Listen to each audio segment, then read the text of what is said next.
Hello students, in this video we will discuss some of the MCQs related to chest X-ray. On an AP radiograph, why does the heart typically appear magnified compared to a PA view? The main reason for that is ये हमारी detector है. This is our patient. Rays are traveling from anterior to posterior. So the main reason for magnification is the heart is situated away from the detector. First one is this. Second one is कि the distance between SID source and image here is less than 180 centimeter as compared to PA. So this I was talking about AP radiograph. What would be the answer? Shorter X-ray tube to cassette distance and heart's anterior position causes the beam divergence. So this is the answer here. The patient is usually supine, which alters the heart's position relative to the spine. नहीं, supine से इसका कोई लेना देना नहीं है. Although हम AP supine भी ले सकते हैं और इरेक्ट भी ले सकते हैं. Scapula are not rotated off the thorax, projecting extra shadows over the cardiac sellout. ये भी नहीं है. Poor inspiration during an AP exposure causes spurious cardiomegaly. This is one of the reasons for cardiomegaly, but this is not the whole कि AP में ही होगा. अगर PA में भी कोई पुअरली इंस्पायर कर रहा है तो अपेरेंट कार्डियोमेगाली दिख सकती है. According to the sellout sign, obscuration of the left dome of the diaphragm on a frontal chest X-ray suggests pathology in which lobe? For example, this is the right lung and this is the left lung. These are the domes of the diaphragm. Sellout sign हमें क्या कहता है कि जैसे ही gradient होता है, gradient change है तो हमें इंटरफेस दिखाई देगा. ग्रेडियंट चेंज क्या है कि ऊपर हमारे पास एयर है, नीचे हमारे पास सॉफ्ट टिश्यू है. That is why we are seeing this as interface. अब होता क्या है कि सिलाउट साइन क्या है? Whenever this will be occupied by some material except air, तो ये भी सॉफ्ट टिश्यू हो जाएगा. तो ये जो इंटरफेस है यहाँ से ऐसे हट जाएगा और ऊपर की तरफ शिफ्ट हो जाएगा. So this is the silhouette sign. And question क्या है कि अगर हमें left dome of diaphragm frontal chest x-ray पे नहीं दिखाई देता, then what would be the pathology? The pathology would be in the left lower lobe. So the answer here would be left lower lobe, upper lobe, right lower lobe, right middle lobe, none of these. Which of the following chest X-ray finding is most characteristic of a tension pneumothorax rather than a simple pneumothorax? Absence of lung markings in the periphery. Absence of lung markings in the periphery ये मिलता है हमें pneumothorax में, but simple. Tension में भी मिलेगा, लेकिन tension में कुछ और फाइंडिंग होगी जो कि उसको सिंपल न्यूमोथोरेक्स से मोर कैरेक्टरिस्टिक करेगी. Visible visceral pleural line paralleling the chest wall, indication of simple pneumothorax.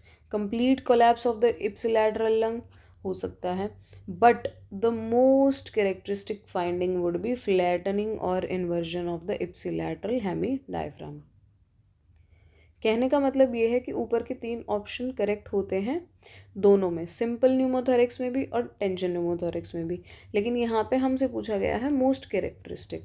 अगर फ्लैटनिंग और inversion of ipsilateral Hemy diaphragm हो रहा है प्रेशर की वजह से, जो डायफ्राम ऐसे होना चाहिए था वो अगर ऐसे हो जाता है लंग के साथ, then this is what? This is due to tension, and this tension is due to pneumo, and that is why it is called as tension pneumothorax. In a patient with whiteout of the right hemithorax on a chest X-ray, what does the displacement of the mediastinum and trachea to the right ipsilateral side strongly suggest? है क्या कि ये हमारा, just a minute, the question is कि ये हमारा right lung है, ये हमारा लेफ्ट लंग है। Right lung completely white out हो गया है और उसके साथ क्या है that there is shift mediastinal भी एंड हार्ट भी to the right. So what would be the reason for white out lung? white out lung के लिए तीन चीज़ें हो सकती हैं. अगर ipsilateral mediastinal shift होगा then it would be due to collapse. No shift, it would be due to consolidation, and contralateral shift will be due to massive pleural effusion. So what is the problem here? This is the right hemithorax का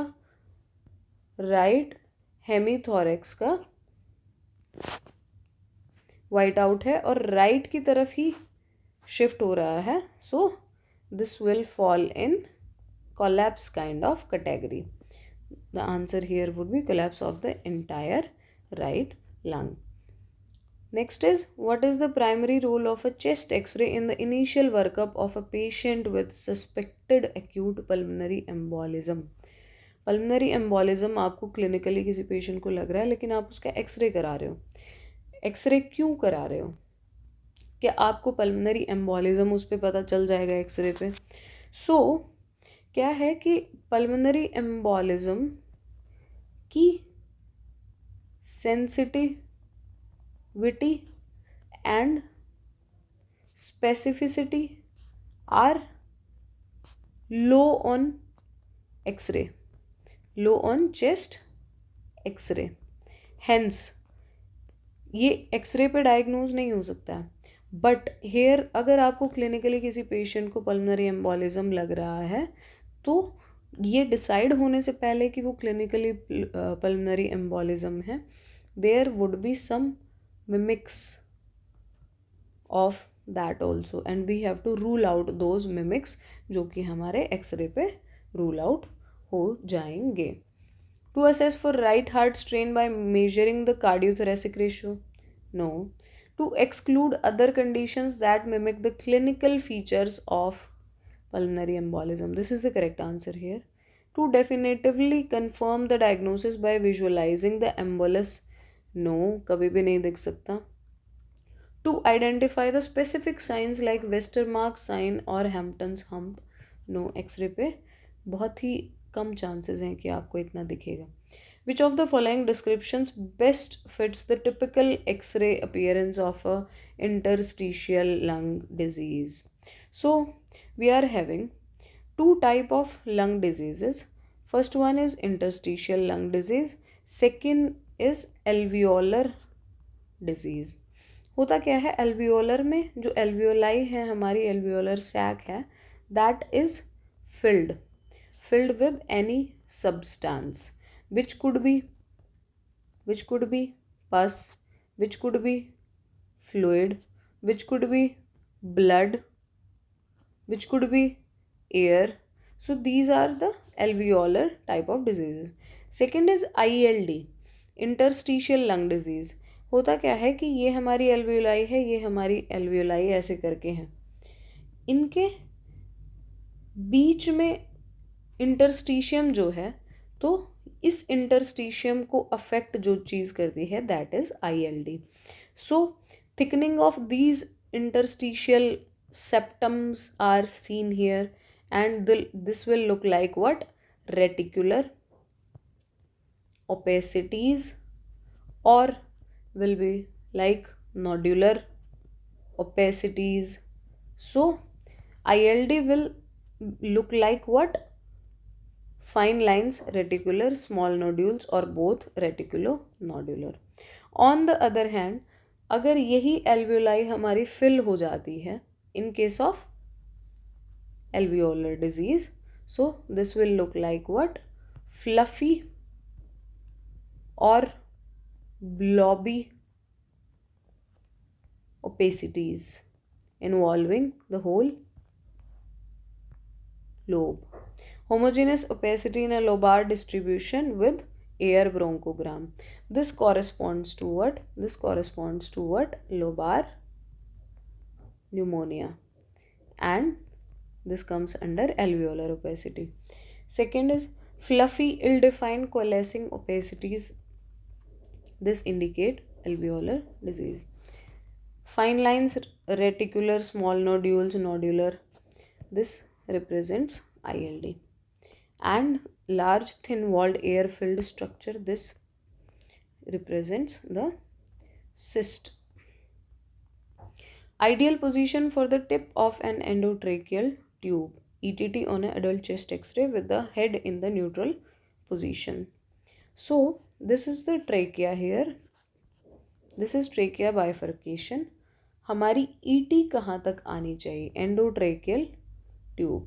So the ideal position of ET tube is कि वो कैराइना से ऊपर रहे. कैराइना से कितना ऊपर रहे? 5 to 7 सेंटीमीटर्स अबव कैराइना. ये कहाँ पे है? ये है न्यूट्रल पोजीशन में. उसके अलावा अगर फ्लेक्स करेगा तो थोड़ा नीचे आ जाएगी, अगर एक्सटेंड करेगा तो थोड़ा ऊपर पुल अप हो जाएगी. So this should be the ideal position. What are the options here? Options are just below the level of carina to ensure bilateral ventilation. नहीं. At the level of thoracic inlet above the clavicles. नहीं. Approximately 5 to 7 centimeters above carina. This is the correct answer here. And within the right main bronchus as it has a straighter angle. So this is also not the answer.